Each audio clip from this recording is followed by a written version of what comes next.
नमस्कार। हमारा नाम है कपिल बाटेड और आप देख रहे हैं दैवम बाट। दैवम बाट पर आज बात करने वाले हैं कि भारत देश का 2024 लोकसभा चुनाव के बाद प्रधानमंत्री कौन होगा। प्रधानमंत्री कौन होगा, आपने सुना होगा इंडिया के बारे में, आपने सुना होगा एनडीए के बारे में। आपने देखा होगा कि एनडीए को पूरा बहुमत मिला है। अब इस एनडीए गठबंधन है क्या? एनडीए का मतलब है राष्ट्रीय जनतांत्रिक गठबंधन। एनडीए की बैठक में नरेंद्र मोदी की प्रधानमंत्री पद पर उम्मीदवार चुन लिया गया है। एनडीए की बैठक के बाद साफ हो गया है कि नरेंद्र मोदी ही प्रधानमंत्री पद के उम्मीदवार होंगे। इससे पहले विपक्षी दलों के इंडिया गठबंधन की ओर से सरकार बनाने का दावा पेश किए जाने की अटकलें लगाई जा रही थी। दरअसल लोकसभा चुनाव के नतीजे 4 जून को घोषित हो गए थे। एनडीए गठबंधन को सबसे अधिक सीटें मिली। हालांकि चुनावी नतीजे आने के बाद एनडीए में पीएम के चेहरे को लेकर 24 घंटे तक चला सस्पेंस आखिरकार खत्म हो गया। वैसे तो ये तय ही था कि नरेंद्र मोदी ही एनडीए गठबंधन से प्रधानमंत्री पद के दावेदार होंगे, परंतु 24 घंटे का एक सस्पेंस रखा एनडीए और भारतीय जनता पार्टी ने, और उसके बाद में यह तय कर दिया कि नरेंद्र मोदी ही प्रधानमंत्री होंगे। नरेंद्र मोदी तीसरी बार प्रधानमंत्री बनने जा रहे हैं। जवाहरलाल नेहरू के बाद एक ऐसे इकलौते प्रधानमंत्री होंगे जो तीसरी बार प्रधानमंत्री पद की शपथ लेने वाले हैं। बुधवार 5 जून को एनडीए की गठबंधन बैठक हुई। बीजेपी समेत 16 दल के नेताओं ने शिरकत की। इस बैठक में एक प्रस्ताव पारित किया गया जिसमें कहा गया कि भारत के 140 करोड़ देशवासियों ने पिछले 10 सालों में नरेंद्र मोदी के नेतृत्व में एनडीए सरकार की जन कल्याणकारी नीतियों से देश को हर क्षेत्र में विकसित होते देखा है। बहुत लंबे अंतराल, लगभग 6 दशक के बाद भारत की जनता ने लगातार तीसरी बार पूर्ण बहुमत की सशक्त नेतृत्व को चुना है।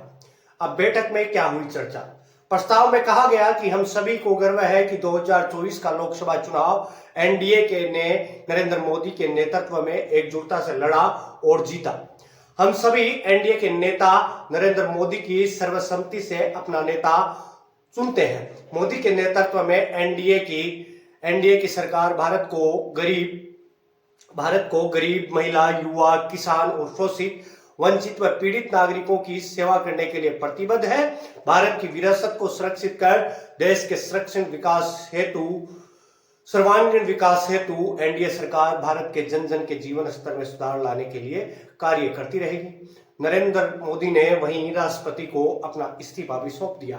बता दें कि लोकसभा चुनाव में एनडीए गठबंधन को 293 सीटों पर जीत मिली है। वहीं इंडिया अलायंस को 234 सीटों पर विजय हासिल की है।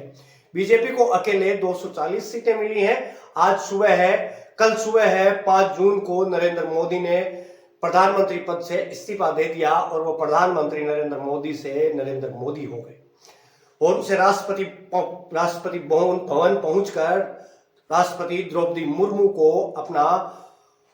को अपना इस्तीफा सौंप दिया।